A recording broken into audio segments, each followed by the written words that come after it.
quote famed economist Milton Friedman, a steady rate of monetary growth at a moderate level can provide a framework under which a country can have little inflation and much growth.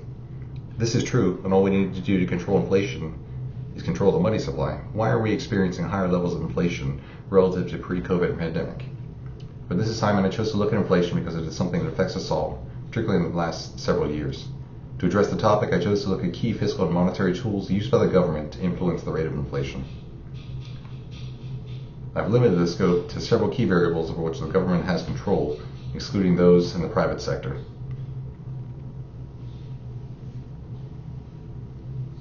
Figure 1 shows us the Personal Consumption Expenditures Price Index, or PCE. This is a measure of the prices that people living in the U.S. pay for goods and services, and is used for capturing inflation across a wide range of consumer expenses. It tends to be the Federal Reserve's preferred measure of inflation when making policy decisions. Looking at Figure 1, the base year of the PCE index is 2017, and the index is set to 100. Changes to the index are referenced by the base year, so we can see from 2017 onward, inflation measured by PCE trended gradually upwards. Beginning in March of 2020, that growth began to accelerate. By May of 2022, the rate of change began to increase sharply. The forecast for PCE out to 2025 and beyond shows continued growth in inflation, although this likely overestimates the true rate, which has begun to moderate over the last 2 to 3 months of 2024. At the top of Figure 1, we see a chart of the federal funds rate. This is the interest rate referred to when one hears in the news that the Federal Reserve has raised or lowered interest rates. We can see that from 2014 to 2017, the federal funds rate was near zero. This reflected actions taken to stimulate economic growth in the wake of the financial crisis from 2007 to 2009. Beginning in 2017, again, the base year of the PCE index, the Fed began to raise the federal funds rate to manage their desired rate of inflation. So we see gradual growth in PCE beginning at this time, coinciding with the onset of the COVID pandemic. The Fed then lowered the federal funds rate to zero in March 2020 to stimulate a shutdown economy. By the first half of 2022, inflation measured by PCE began to pick up.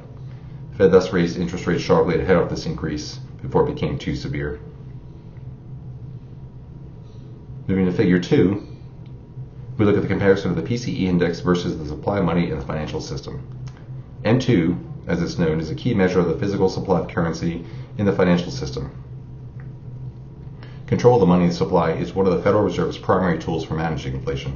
So as we look at the figure, which compares the M2 money supply against the PCE index, we see gradual growth in both variables from 2014 to 2020. Beginning in March of 2020, there was a large jump in M2 money supply, followed by a lagging increase in inflation. This reflects the Federal Reserve's injection of money into the financial system known as monetary stimulus. It coincided with Congress's own fiscal stimulus efforts at the onset of the COVID pandemic.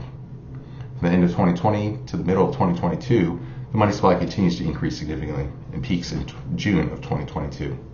M2 declines, albeit at a lesser degree than its prior increase, reflecting removal of money supply from the financial system. You'll note the corresponding increase in inflation over this time. Moving to Figure 3, fiscal stimulus in the form of government spending reflects the other tool at the federal government's disposal to stimulate a desirable rate of economic growth.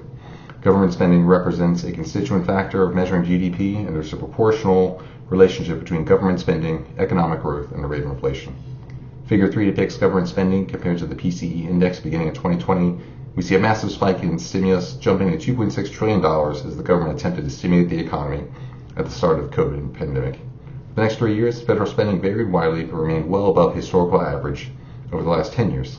This coincides with the beginning of a large and steady increase in inflation. Moving to Figure 4, we see that the net effect of government's recent efforts has resulted in a higher federal funds rate, which acts to slow down economic growth, along with increase in federal spending, which acts to stimulate economic growth. This has had a mixed effect on the economy and is exemplified by Figure 4. We see here that federal spending in 2023 broken up by major category. Net interest paid by the government on its issued debt has been exacerbated by higher interest rates, a result of monetary tightening, and higher overall spending on inflation-adjusted spending categories such as Social Security, Medicare, and other income programs, a direct form of fiscal stimulus. At some point, lawmakers will have to reconcile the contradiction between monetary and fiscal policy. In the meantime, citizens will be left to wonder when inflation will begin to moderate to tolerable levels. Thank you for listening. I hope you learned something from this presentation.